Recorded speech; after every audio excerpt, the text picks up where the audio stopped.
Assalamualaikum warahmatullahi wabarakatuh. Salam sehat, salam sejahtera. Jumpa kembali di channel Jeritan Misterius. Dalam kesempatan ini, saya akan menceritakan kisah misteri yang berjudul Demi Kekayaan, tega menyerahkan anak kandungnya kepada Nyai Ratu Kidul. Sebelum kita masuk ke dalam cerita, nama dan tempatnya sudah kami samarkan semua. Tak perlu kita berlama-lama. Kita simak ceritanya. Padamkan semua lampu. Ambil selimut. Mari kita mulai. Hari ini keluarga istriku datang ke rumah untuk menghibur istriku yang sedang berduka. Ya, istriku baru saja mengalami keguguran untuk yang kesekian kalinya, membuat dokter harus mengangkat rahimnya yang sudah tidak tertolong lagi karena istriku sering mengalami keguguran. Istriku bernama Narti. Keluarganya yang datang ke rumah adalah Mia, adik kandung istriku, ibunya dan 2 orang keponakan, anak dari kakak kandung istriku yang berumur 4 dan 6 tahun. Baru kali ini rumahku terasa hangat dan ramai, karena biasanya kami hanya tinggal berdua saja di rumah yang besar ini. Mia adik istriku yang sangat sabar merawat Narti, dan juga kedua keponakannya yang masih kecil. Sudah 1 minggu mereka tinggal di rumahku. Besok rencananya mereka akan kembali ke kampung. Akan tetapi, aku meminta kepada Mia untuk tetap tinggal di sini, membantu menjaga kakaknya yang masih larut dalam kesedihan. Mia pun menyetujuinya dan tinggal bersamaku, menjaga kakaknya, serta membantuku mengurus warung. Dalam waktu sekejap, Mia menjadi primadona di warung. Banyak sekali pegawai dan pelanggan yang datang terpesona dengannya. Dia tidak cantik, tapi senyumannya manis sekali, dan juga dengan tutur kata yang lembut. 4 bulan sudah berlalu. Ada keanehan di dalam tubuh Mia. Perutnya mulai membesar, membuatnya terlihat berbeda. Narti yang melihat perut adiknya membesar, menemukan kembali kesadarannya, mengetahui bahwa Mia tengah mengandung. Narti dengan sabar merawat Mia, dengan penuh kasih sayang. Narti tidak pernah menanyakan siapa yang menghamili adik kesayangannya. Narti hanya fokus pada bayi yang ada di dalam kandungannya. Semenjak itu pun Mia tidak pernah keluar dari rumah, membuat beberapa orang menanyakan keberadaannya pada aku. Aku hanya bisa menjawab bahwa Mia sedang sakit dan hanya bisa terbaring di atas tempat tidur. Aku hari itu pergi untuk bertemu dengan dukun di pesisir laut selatan. Aku mengetahui tentang dukun tersebut dari sahabatku yang sesama penjual mie ayam. Putus asa dengan keadaan membuatku pergi menemui sang dukun untuk meminta penglaris agar membuatku menjadi orang kaya dengan cara yang instan. Tanpa sepengetahuan dari Narti, aku bertemu dengan sang dukun dan kami pergi berjalan ke pinggir pantai. Aku menemui sang dukun duduk bersila di antara batu karang yang menjulang dan memecah ombak. Ombak-ombak besar yang datang membuatku merinding ketika melihat ombak itu menghantam batu karang di depannya. Jangan pernah mengangkat kepalamu ketika mencium bau melati. Pantang hukumnya, ucap sang dukun sebelum duduk bersila di atas bebatuan besar. Aku bertemu dengan penguasa laut selatan. Aku hanya terdiam, mendengarkan sang dukun di depannya, yang berbicara kepada sang penguasa laut selatan. Suaranya terdengar lembut, tersamarkan oleh suara ombak yang pecah. Terlihat beberapa pasang kaki di depannya, dan salah satunya mendekat ke arahku. Terimalah ini, kembang melati penghias rambutku. Jaga baik-baik, maka aku akan memberikan kemakmuran Suaranya terdengar berisik, tepat di telingaku. Padahal kakinya terlihat jauh di depan sang dukun. Sepasang kaki yang mendekatiku, bukanlah sang penguasa laut. Aku mendapatkan kembang melati yang menghiasi rambut sang penguasa laut selatan. Aku tetap menundukkan wajahku.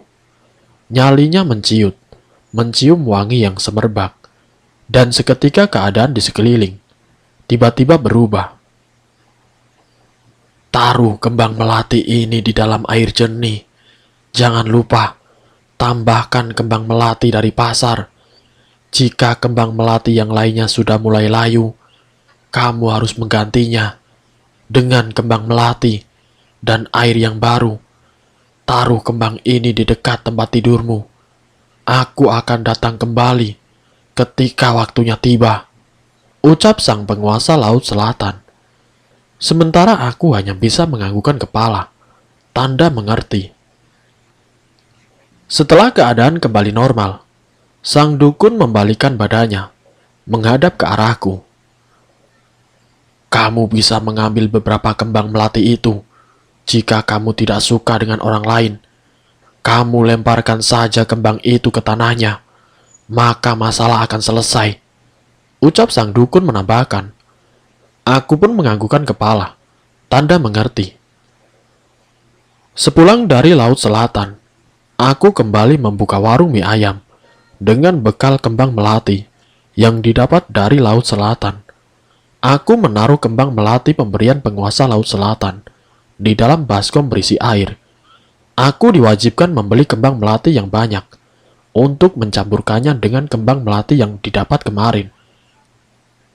Kembang melati yang dibeli di pasar akan layu setelah 2 hari, dan hanya tersisa 1 kembang melati yang selalu segar. Ya, bunga yang didapat dari Laut Selatan selalu segar dan wangi. Malam itu aku mendengar suara gemerincing kaki kuda. Aku terdiam, mendengarkan dengan seksama. Aku merasa heran. Pasalnya di sekitar tempatku tidak pernah ada kuda yang lewat. Lagi pula ini sudah malam. Aku menatap jam yang berada di dinding. Jam menunjukkan pukul 11:30 malam. Aku yang merasa heran, mengintip dari balik jendela. Ternyata ada 2 ekor kuda, sangat gagah dan berwarna putih, menarik sebuah kereta kencana. Kereta itu sangat bagus sekali, berwarna keemasan, dihiasi dengan beberapa bunga yang tergantung di beberapa sudut kereta tersebut. Ada seorang wanita cantik yang duduk di belakangnya. Wanita itu menggunakan pakaian khas kerajaan, terlihat anggun dengan garis wajah tegas. Tiba-tiba langkah kaki kuda itu melambat dan berhenti tepat di depan rumahku. Wanita itu menoleh ke arahku, seolah dia sudah mengetahui kalau aku telah mengintipnya dari balik jendela. Senyum mengambang di bibir wanita cantik itu dengan anggun. Dia pun melangkah turun dari kereta tersebut. Aku terkesima melihat kecantikan wanita itu. Wanita itu benar-benar sangat cantik. Dia mengenakan baju seperti pada zaman kerajaan Jawa yang sangat indah. Kembennya berwarna merah tua, dipadukan dengan kain jarik yang di bagian bawahnya bermotif batik dengan dihiasi sedikit warna merah tua. Pada bagian lehernya, terdapat selendang yang melingkar hingga menjuntai ke tangannya. Rambut panjangnya dihiasi oleh bunga segar pada bagian telinga dan sekitarnya. Wanita itu berjalan dengan anggun, menuju masuk ke arah rumahku. Aku terkesima melihatnya, seakan-akan terhipnotis akan kecantikannya. Membuatku bangun dan melangkah berjalan, membuka pintu depan. Wanita itu sudah berada tepat di depan pintu rumahku. Ketika aku membuka pintu rumahku, angin berhembus ke arahku dengan hembusan yang sangat kencang. Saat itu juga, bulu halus di seluruh badanku berdiri merasakan hembusan angin secara tiba-tiba. Hidungku menangkap bau wewangian yang sangat menyejukkan. Mataku terpejam seketika dan menghirup udara dalam-dalam untuk merasakan sensasi harum yang sangat menenangkan. Aku utusan Nyai Ratu. Aku datang diperintahkan untuk mengambil persembahan untuknya, ucap wanita itu dengan suara yang lembut, dengan senyuman yang menghiasi wajahnya yang sempurna. Aku terdiam, berusaha mencerna ucapan wanita itu. Aku tidak mengerti maksud dari ucapan wanita itu, tapi aku mengenal Nyi Ratu. Maksudnya persembahan apa? Tanyaku dengan wajah kebingungan. Wanita itu hanya tersenyum, melihat ke arahku, dan mengarahkan telunjuknya, menempel di bibirku. Jari itu sangat wangi dan halus, membuatku kembali lupa dengan segalanya. Aku hanya terdiam mematung di pinggir pintu depan rumahku. Kecantikannya sungguh membuatku tidak berdaya. Wanita itu berjalan dengan anggunya, memasuki rumahku. Beberapa saat kemudian, wanita itu kembali berjalan, menghampiriku dari dalam rumah, dengan sangat anggun. Aku akan membawa persembahanmu untuk Nyai Ratu, dan setelah ini, Nyai Ratu akan memberikan apa yang kamu inginkan. Terima kasih atas persembahanmu, ucapnya tanpa menoleh, dan pergi begitu saja. Aku merasa heran. Aku kebingungan melihat wanita itu berjalan menghampiri keretanya tanpa membawa apapun. Dia tidak membawa sesuatu di tangannya. Memangnya apa yang telah aku berikan? Dia tidak membawa apapun. Dia tidak mengambil apapun. Apa aku salah dengar? Aku hanya bisa mengerutkan keningku dan menggaruk kepalaku yang tidak terasa gatal sama sekali. Aku kembali terdiam, mencoba mencerna semua ucapannya. Tapi, aku tersentak seketika. Aku terbangun dari lamunan ketika mendengar suara istriku. Narti menjerit kesakitan dari dalam rumah. Aku tersentak dan buru-buru memasuki rumah dengan langkah yang sangat cepat. Istriku berteriak sangat kencang. Aku kembali terdiam ketika membuka pintu kamar. Alangkah terkejutnya aku. Mataku terbelalak melihat ke arah istriku yang sudah bersimbah darah. Pemandangan ini sangat mengerikan bagiku. Hanya darah yang terlihat di sekitar istriku. Darahnya sangat banyak dan mengalir deras membasahi kasurku. Narti masih berteriak kesakitan. Tangannya memegang perutnya yang sudah membesar. Aku melihat ada seseorang yang sedang duduk di hadapan istriku. Dia membelakangiku. Siapa itu? Tanyaku dalam hati. Dengan langkah perlahan, aku mendekat ke arah istriku yang masih menggerang kesakitan.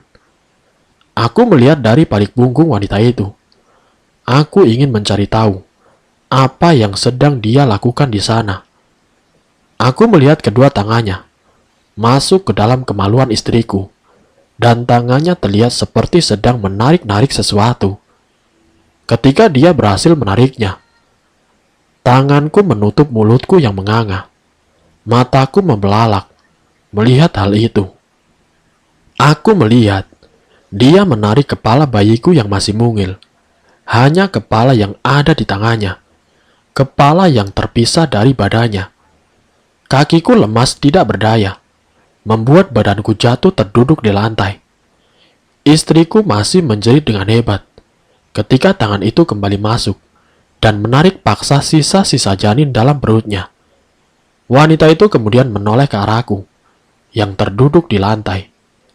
Aku kembali tersentak ketika wanita itu menoleh ke arahku. Dia... Aku mengenalnya. Wanita itu adalah dia wanita kereta kencana. Aku terdiam, melihat bibirnya yang tersenyum lebar, dengan darah menghiasi tangan, serta wajahnya. Dia tertawa terbahak-bahak ke arahku. Akan aku berikan persembahanmu kepada Nyai Ratu, ucapnya dengan suara lantang. Suara tawa itu masih bergema, terdengar dengan jelas. Tapi, wanita itu sudah hilang. Wanita itu sudah tidak ada. Dan potongan janin juga tidak ada. Aku segera berdiri, menghampiri istriku yang sudah terdiam. Keningnya basah dengan keringat. Wajahnya terlihat amat kesakitan, dan tercium bau amis menusuk hidungku, membuatku segera berlari keluar rumah, memuntahkan semua isi perut, dan mengetuk rumah tetangga terdekatku, dan membawanya ke rumah untuk menolong Narti. Tetanggaku segera datang, dan melihat kondisi Narti, yang sudah bergelimang darah di kamar. "Dia keguguran," ucap tetanggaku, menatapku yang sedang berdiri di ambang pintu, dengan wajah yang sedih. Aku mengerti sekarang. Wanita itu telah mengambil janin yang ada di dalam kandungan istriku, sebagai persembahan untuk ratu. Bukan persembahan, melainkan sebagai tumbal. Aku menghela nafas berat. Mataku kembali melihat istriku yang masih merintih kesakitan, dengan tangan memegang perutnya. Aku pun keluar dari kamar untuk menenangkan diri. Terdengar suara pintu kamar terbuka. Tetanggaku keluar dari kamar dan memberikan sesuatu yang terbungkus kain putih pada aku. "Harus dikuburkan sekarang ya," ucapnya dengan terburu-buru. Aku menggali tanah untuk menguburkannya. Sebelum masuk ke liang lahat, aku membuka kain yang membungkusnya. Aku penasaran dengan jasad yang akan aku kuburkan. Pasalnya aku melihat utusan Nyai menarik paksa dan mencabik tubuh janin ini. Tapi, kenapa sekarang jasadnya masih ada? Kulihat jasad yang berada di lenganku sudah berbentuk dengan sempurna. Mungkin karena Narti sedang mengandung 6 bulan. Bayi itu sangat kecil sekali, berada di tanganku saat ini. Warnanya merah darah. Aku bisa melihatnya dengan jelas. Walaupun kecil tapi bentuknya sudah sempurna, layaknya seorang bayi. Tidak terasa air mataku membasahi bola mataku, membuatku tidak bisa melihat dengan jelas. Aku menguburkan janin itu di belakang rumah di bawah pohon pisang. 2 hari setelah aku menemani sang istri yang sedang berduka, aku kembali membuka warung mie ayam. Dia ingin beraktivitas kembali, meredakan rasa sedihnya. Sesampainya di warung, karena sudah banyak sekali orang yang berdiri berkerumunan di depan warungku. Dengan wajah sedikit panik, aku mendekati mereka secara perlahan dan menanyakan alasan mereka berkumpul. Ternyata mereka berkumpul karena sedang menungguku membuka warung. Mereka sudah tidak sabar, ingin menikmati mie ayam buatanku. Hari itu semua daganganku habis sangat cepat, hanya dalam waktu 2 jam. Semua daganganku habis terjual, membuatku mendapatkan banyak pundi-pundi uang. Setahun kemudian, Narti kembali mengandung. Ini adalah bayi kedua yang ada di dalam perutnya. Narti sangat hati-hati sekali dengan kehamilannya saat ini. Dia tidak mau peristiwa lampau terulang kembali. Pada usia kehamilannya memasuki 5 bulan, saat itu Narti sedang berjalan di depan rumahnya. Tiba-tiba ada sepeda melaju sangat kencang ke arahnya. Narti yang melihat sepeda itu berjalan sangat cepat menuju ke arahnya. Seketika badannya diam terpaku, tidak bisa bergerak sedikit pun. Mata Narti membelalak, melihat sepeda yang sudah sangat dekat, dan sepeda itu menabraknya, membuat Narti tersungkur di tanah. Darah kembali membasahi baju yang dikenakan. Narti hanya bisa menangis, melihat darah keluar dengan sangat banyak. Para tetangga yang mendengar Narti menjerit histeris, diiringi suara tangisan, segera keluar dari rumah, dan kemudian menghampiri Narti. Semua orang segera membantu Narti masuk ke dalam rumah, dan menemani Narti mengeluarkan janin yang sudah berkembang keluar dari dalam tubuhnya, dengan jeritan yang sangat menyayat hati. Kehamilan yang kedua kembali keluar dengan keadaan tidak bernyawa. Narti kembali bersedih. Narti menyalahkan dirinya sendiri atas kematian sang buah hati. Aku yang mendengar kabar duka itu segera berlari pulang ke rumah dan kemudian menenangkan Narti. Narti hanya bisa menangis ketika melihat sang suami sudah pulang. 4 bulan setelah keguguran untuk kedua kalinya, Narti kembali mendapatkan kabar gembira. Narti kembali berbadan 2. Kali ini dia merahasiakan kabar bahagia itu dari siapapun. Dia sama sekali tidak pernah keluar rumah. Ketika kehamilannya yang ketiga, Narti sudah pindah rumah. Ia pindah ke rumah yang lebih besar dari sebelumnya. Karena setelah keguguran, aku mendapatkan rezeki yang berlimpah. Melihat Narti yang masih larut dalam kesedihan, aku pun menghibur Narti dengan menuruti segala keinginan yang Narti inginkan agar dia melupakan kesedihannya. Narti meminta rumah yang besar, kendaraan, perhiasan, dan lain-lain. Aku menuruti segala keinginan istriku agar Narti melupakan kesedihannya, dan kini dia kembali diberikan kepercayaan. Narti hamil untuk yang ketiga kalinya. Sementara aku masih sibuk dengan warung mie ayamku. Saat ini aku sudah memiliki 3 cabang warung mie ayam, dan ketiga tempat jualanku selalu ramai oleh pembeli. Semua warung mie ayamku jauh dari kata sepi, sedangkan pedagang yang lainnya yang berjualan di sekitar warung mie ayamku sangat sepi akan pembeli. Jika aku merasa tersaingi oleh warung atau toko yang ada di sekitarku, aku tidak segan-segan untuk melemparkan bunga melati yang sudah kurendam ke semua warung yang menjadi sainganku. Alhasil warung yang dilemparkan bunga melati akan menjadi sepi, gulung tikar, bahkan ada yang sampai menjual tokonya. Jahat sekali. Itulah manusia. Jika hati sudah rusak, maka mata menjadi gelap. Kehamilan yang dia sembunyikan kali ini hanya bertahan 12 minggu saja. Janin itu keluar ketika Narti sedang buang air besar. Dengan santainya, Narti berjalan ke toilet karena perutnya merasa mulas. Tanpa dia sadari, rasa mules yang ia rasakan bukanlah karena ingin buang air besar, melainkan keluarnya janin yang berada di dalam kandungannya. Selesai buang air besar, Narti langsung menyiram tanpa melihatnya terlebih dahulu, membuat sang janin tersiram hilang tidak berbekas. Narti baru menyadarinya setelah merasakan basah di area kemaluannya. Setelah memeriksanya dan terdapat banyak darah segar, barulah dia tersadar bahwa janinnya sudah hilang. Keguguran kali ini tanpa rasa sakit, mungkin karena janinnya belum besar. Setelah keguguran yang tidak menimbulkan rasa sakit itu, aku kembali memberikan kabar bahagia karena aku mendapatkan rezeki yang berlimpah. Merasa curiga, akhirnya Narti bertanya kepada aku, "Sebenarnya Mas mendapat uang dari mana sih?" Tanya Narti dengan wajah lemas karena masih mengeluarkan darah. "Ya, namanya juga rezeki, Dek. Datangnya dari mana saja lah," jawabku tanpa melihat wajah sang istri dan sibuk menghitung uang yang sangat banyak.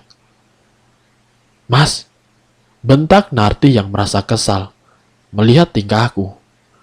Aku terkejut mendengar Narti memanggilku dengan nada yang sangat tinggi. Aku mengangkat kepalaku, kemudian melihat Narti. Aku melihat wajah Narti yang pucat sekali. Keningnya penuh dengan keringat, sedangkan bajunya yang putih sudah berubah menjadi merah. Aku terkejut ketika melihat pemandangan tersebut. "Kamu kenapa, Dek?" Tanyaku sedikit histeris. "Aku keguguran lagi, Mas," jawabnya dengan suara lemas. "Apa yang sebenarnya terjadi, Mas?" Tanya Narti dengan wajah sedih. Aku pun terdiam. Setiap aku hamil, aku selalu keguguran. Dan setelahnya pasti kamu mendapatkan rezeki yang melimpah. Dari mana, Mas? Tolong jawab dengan jujur. Tanya Narti sambil menangis pilu. Aku, ucapku dengan wajah tertunduk, tanpa bisa melanjutkan kata-kataku. Kenapa, Mas? Kenapa? Apa yang sebenarnya terjadi? Tanya Narti. Apa ada hubungannya dengan kembang melati itu? Tanya Narti dengan emosi, dan menunjuk kembang melati yang disimpan di pojok kamarnya. Aku masih terdiam. Aku meraih tangan Narti, dan kemudian menciumnya. Kamu bilang kembang itu hanya untuk penglaris, Mas. Tidak ada tumbal. Tapi kenapa aku selalu keguguran, Mas? Ucap Narti dengan berlinang air mata, sampai terdengar suara isak tangis. Aku itu mengandung anakmu, Mas. Anakmu. Kenapa kamu sampai setega itu padaku, Mas? Ucap Narti sambil memukul badanku. Aku hanya bisa terdiam dan pasrah dipukul oleh istriku. Tolong tinggalkan aku, Mas. Aku mau menenangkan diri. Ucap Narti yang tidur membelakangiku. Narti melepaskan genggaman tanganku dan kemudian membelakangiku. Aku hanya bisa terdiam dan pergi meninggalkan istriku yang masih bersedih. Di luar kamar aku terdiam, terduduk di sebelah pintu kamar. Aku duduk termenung, teringat wajah kebahagiaan ketika mengetahui istriku hamil untuk pertama kali. Aku menangis menyadari bahwa 3 anakku sudah menjadi tumbal untuk kekayaan yang aku dapatkan. Aku terhanyut dalam kesedihan. Di dalam tangisku, tiba-tiba aku mendengar sesuatu. Suaranya samar-samar. Suaranya terdengar jauh. Aku terdiam dan menghentikan tangisku. Aku berusaha mendengarkan dengan seksama suara itu. Hening. Tapi aku mendengar suara bayi yang sedang menangis. Aku berdiri. Aku mendengarkan asal dari suara tersebut. Bayi siapa itu? Suaranya jauh, tapi seperti dekat. Aku menempelkan telingaku ke daun pintu. Aku mendengar suara bayi itu berasal dari dalam kamar. Aku terdiam dan merasa aneh. Aku kembali menempelkan telingaku ke daun pintu, dan aku mendengar dengan jelas suara bayi yang sedang menangis di dalam kamarku. Aku segera membuka pintu kamar dan melihat ke dalam kamar. Kosong. Tidak ada siapa-siapa di dalam kamar. Narti kemana? Tanyaku dengan lirih. Aku masuk ke dalam kamar dan kemudian mencari Narti.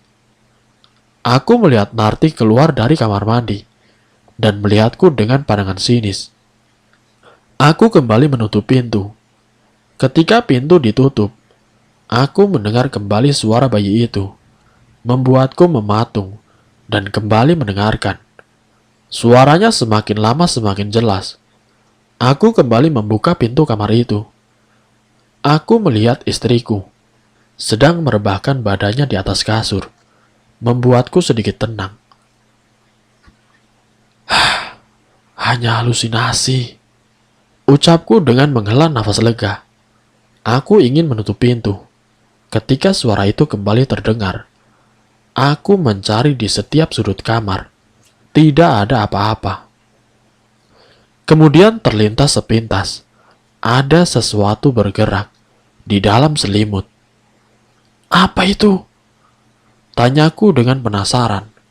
Aku berjalan perlahan, menghampiri istriku yang sedang tertidur di atas kasur. Selimut di samping istriku masih bergerak-gerak. Dengan perlahan, tanganku meraih selimut itu dan kemudian membukanya. Alangkah kagetnya, aku melihat ada seorang bayi yang sedang tertidur tanpa mengenakan apapun. Badan bayi tersebut berlumuran darah segar dan badannya bergetar. Di sebelahnya terdapat gumpalan yang diselimuti oleh darah dan terlihat menggeliat. Aku terpaku, kaget melihat pemandangan itu. Bayi itu semakin menangis kencang ketika aku melihatnya.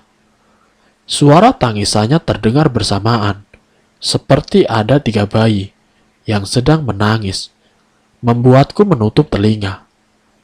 Tiba-tiba bayi itu membuka matanya dan terlihat marah padaku. Aku yang kaget pun terjatuh dan membentur meja di samping ranjang, membuat kepalaku berdarah. Bayi tersebut kini sudah berada di atas badan istriku. Semua memandang ke arahku. 1 bayi dan 2 gumpalan menjijikan. Bayi itu merangkak, dan gumpalan itu juga bergerak, seperti air yang mengalir. Nafasku menjadi sesak karena melihat hal itu. Aku mundur perlahan, mengikuti gerakan bayi yang mendekat ke arahku, hingga aku terpojok di dinding kamar. Tanganku menyentuh bunga melati yang berada di sampingku. Aku melihat ke arah bunga melati itu, dan kembali melihat bayi dan 2 gumpalan yang semakin mendekat ke arahku. Sudah dekat. Mereka sudah dekat. Aku membelalak ketakutan, membuatku mengambil bunga melati tersebut dan melemparkannya ke arah bayi-bayi itu. Kemudian aku menutup mata. Seketika semua kembali tenang. Aku membuka mataku dan melihat di depanku. Sudah tidak ada apapun. Kosong. Bahkan jejak darah dari bayi tersebut juga sudah tidak ada. Semua yang aku lihat seperti halusinasi, tapi terlihat nyata olehku. Akhirnya aku bernafas lega dan kemudian mengelus dada. Narti terheran melihat aku duduk di pojokan kamar dengan keringat yang membasahi bajuku. Dia berjalan menghampiriku. "Maafkan aku, Dek," ucapku dengan air mata mengalir, membasahi pipiku. "Aku tidak tahu, Dek, jika Nyi Ratu akan meminta tumbal dari darah dagingku sendiri," ucapku sambil terisak. "Aku mengetahuinya ketika ada wanita cantik mendatangi rumah kita. Setelah wanita itu keluar, kamu menjerit kesakitan, Dek. Aku benar-benar menyesal. Maafkan aku, Dek." Ucapku masih terisak di dalam pelukan istriku. Narti hanya bisa menenangkanku yang histeris menangis. Dia berusaha untuk melapangkan dada dan mengikhlaskan bayinya yang sudah tiada. Sudah 6 kali Narti keguguran dalam kurun waktu 5 tahun. Terakhir kali istriku keguguran, aku membawanya ke rumah sakit karena janin yang berusia 4 bulan tersebut tidak keluar. Padahal darah mengalir sangat deras, sedangkan Narti sudah tidak sadarkan diri. Dengan berhati-hati, dokter melakukan prosedur operasi untuk menyelamatkan nyawa Narti dan mengeluarkan janin yang sudah tidak bernyawa lagi. Dokter juga melakukan tindakan lain untuk menyelamatkan Narti. Setelah operasi selesai, dokter menjelaskan kepadaku bahwa rahim sang istri tidak dapat tertolong lagi dan harus diangkat untuk menyelamatkan istriku. Aku hanya menangis mendengar hal itu. Narti hanya terdiam, matanya menatap kosong. Dia terjatuh ke dalam jurang kesedihan. 1 minggu setelah rahim Narti diangkat oleh dokter, aku sedang tertidur bersama Narti, dan Nyi Ratu hadir di dalam mimpiku. Nyi Ratu menanyakan perihal persembahan berikutnya, seolah dia mengetahui kondisi Narti yang sudah tidak bisa kembali hamil. Aku hanya bisa terdiam, mendengarkan pertanyaannya. Nyi Ratu memberiku waktu 1 tahun untuk mempersiapkan persembahan untuknya. Jika aku tidak bisa menyiapkannya, maka nyawakulah yang akan menjadi gantinya. Sore itu aku sedang duduk bersantai di atas kursi nyamanku.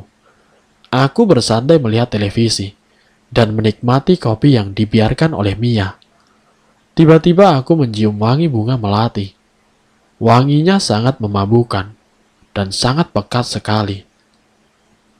Kualihkan pandanganku, mencari sumbernya. Aku mencari di sekelilingku. Tidak ada apa-apa.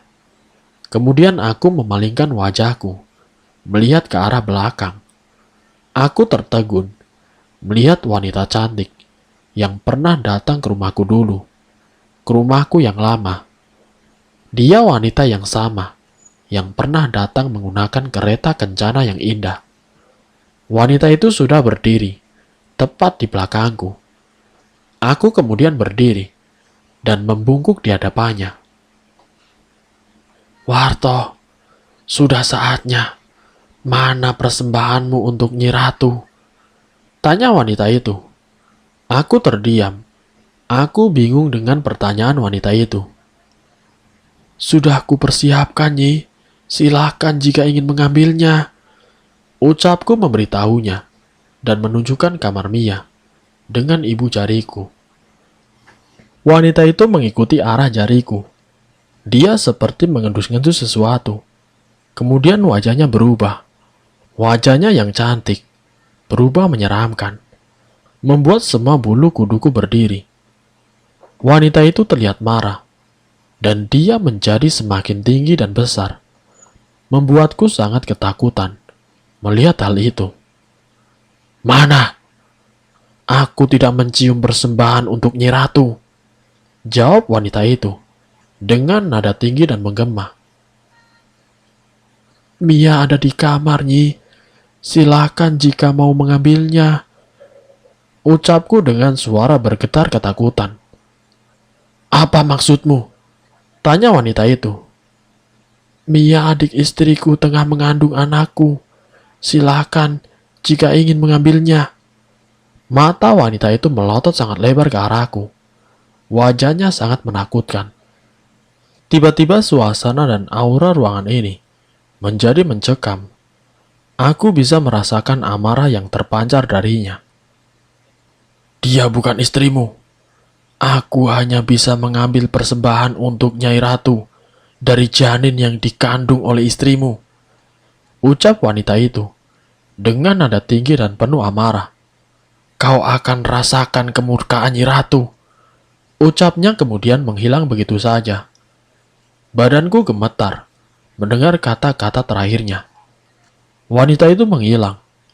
Aku jatuh terduduk ketakutan.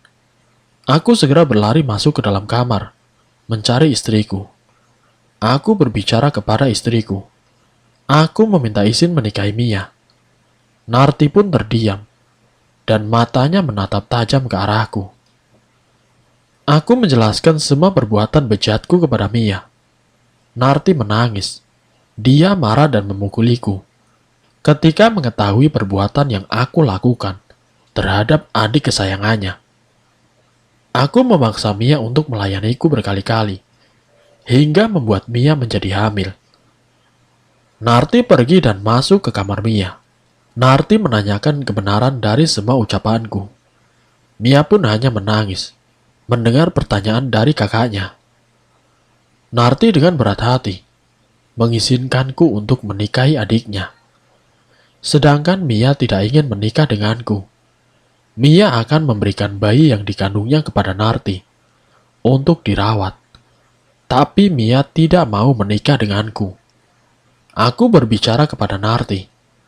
Aku menjelaskan segala resiko yang akan aku terima jika aku tidak segera menikahi Mia. Narti terdiam mendengar aku akan mati jika janin di dalam perut Mia tidak dipersembahkan untuk Nyi Ratu. Narti mengangkat kepalanya mendengar hal itu. "Aku akan menjaga bayi itu," ucap Narti penuh emosi. Aku tersentak mendengar jawaban Narti. Aku merayu Narti hingga memohon bersimpu di hadapan Narti untuk membujuk Mia. Narti sangat marah.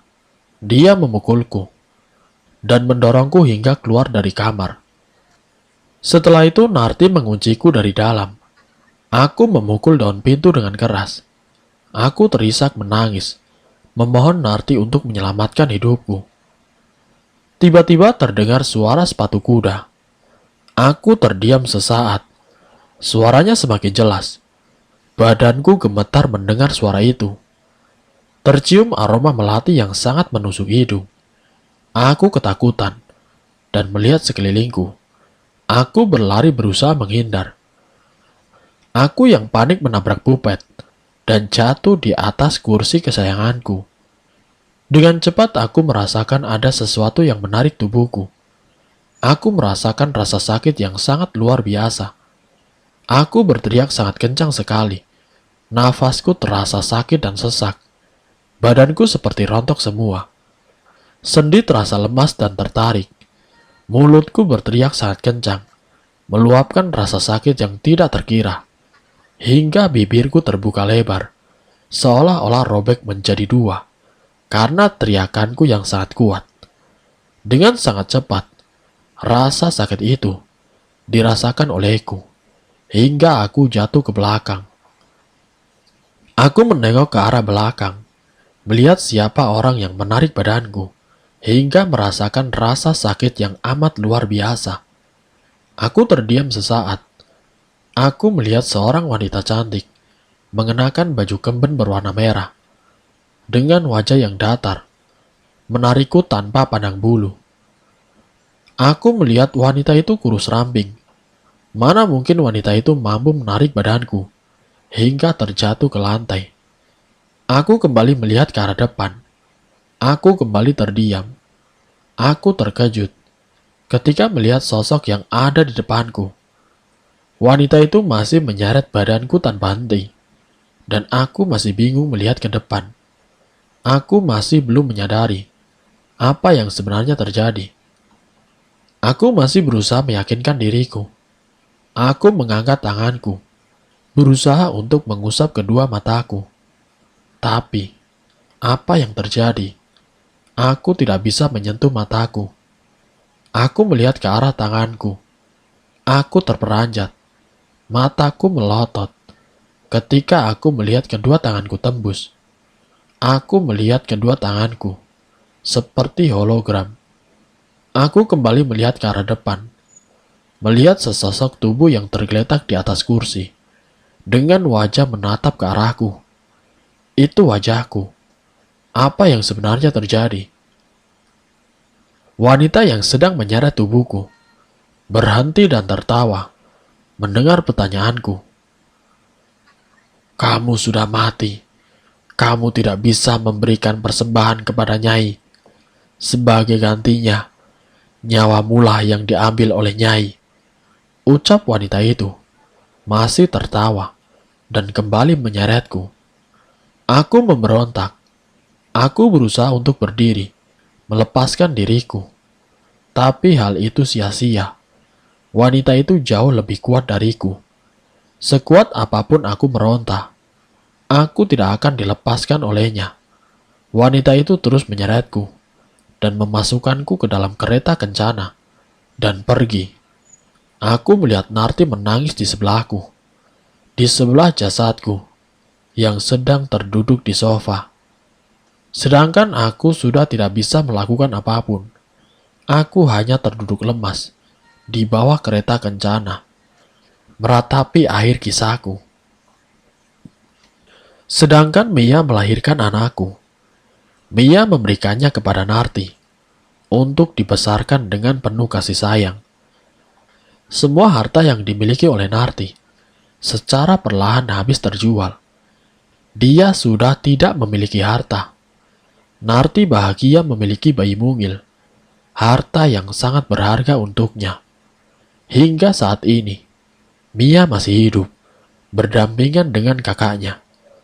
Narti dan keponakannya di rumah kontrakan yang sempit. Tapi kebahagiaan menyertai kehidupan mereka. Harta yang melimpah, rumah yang besar, dan kendaraan yang mewah tidak membuat hidup Narti bahagia. Inilah kebahagiaan yang sebenarnya. Semoga ada hikmah yang bisa dipetik dari kisah ini. Wassalamualaikum warahmatullahi wabarakatuh.